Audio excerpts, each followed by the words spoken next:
আপনি আবার ঘাটে কার জন্য পানি নিতে এসেছেন? ওই শাহিদা কাকির জন্য।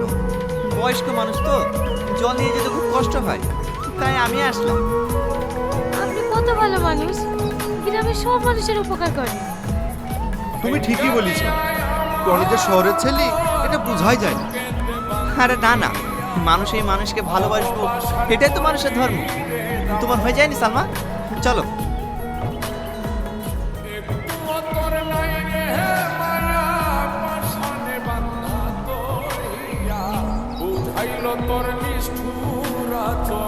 সালমা, তোমার মনে হয় কষ্ট হচ্ছে, দাও কলসিটা আমাকে দাও।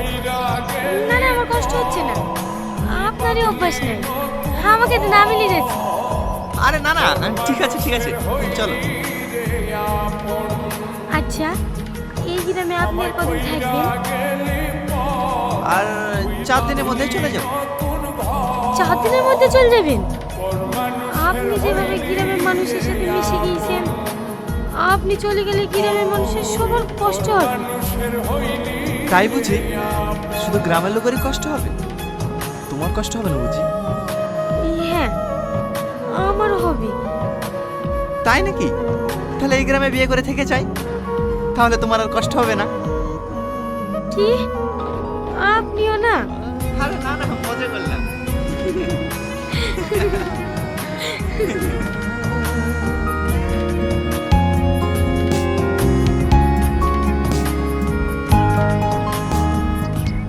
কাকিমা, এই নেন আপনার জল। বাপ, সত্যি তুমি খুব ভালো মানুষ। আল্লাহর কাছে আমি দোয়া করি তুমি অনেক বড় হও। টনি টনি, আমার সেই মহিতুল্লাহ বাচ্চাটা অসুস্থ হয়ে পড়েছে। হ্যাঁ? তাই নাকি? চলেন চলেন, ওকে এখন হসপিটালে নিয়ে যেতে হবে। আপনাদের এখানে সবাইকে ডাকা হয়েছে তার একটাই কারণ, কলকাতা থেকে আজকে একটা ফোন এসেছিল, আপনাদের সবাইকে কলকাতায় যেতে হবে। কেন যেতে হবে? কেন যেতে হবে সেটা বলছি। আপনাদের স্বার্থে আপনাদের গ্রামে যে জল ট্যাঙ্কি ও রাস্তাঘাট ঠিক করার জন্য যে ডেটটা ফাইনাল হয়েছে, সেটার জন্য আপনাদেরকে কলকাতায় যেতে হবে এবং সেখানে গিয়ে সই করতে হবে। আমি বাপের কালে গাড়িতে চড়িনি, গাড়ি দেখলে আমার বুক ধড়ফড় করে। আমিও যেতে পারবো না বাপ, গাড়িতে চড়লেই আমার বমি হয়। টনি, এরা তো কেউ যেতে পারবে না। বলছি এইখানে সই করে নিবি, তুমি জমা দিলে হবে না? ঠিক আছে, আমি একবার অফিসে ফোন করে দেখছি।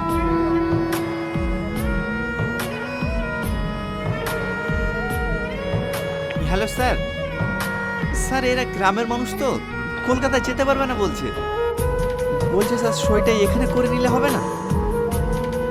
Thank you sir, thank you sir. Okay okay sir. হ্যাঁ স্যার বললে হবে, আপনারা সবাই একে একে এসে এখানে সই করে দিয়ে যান।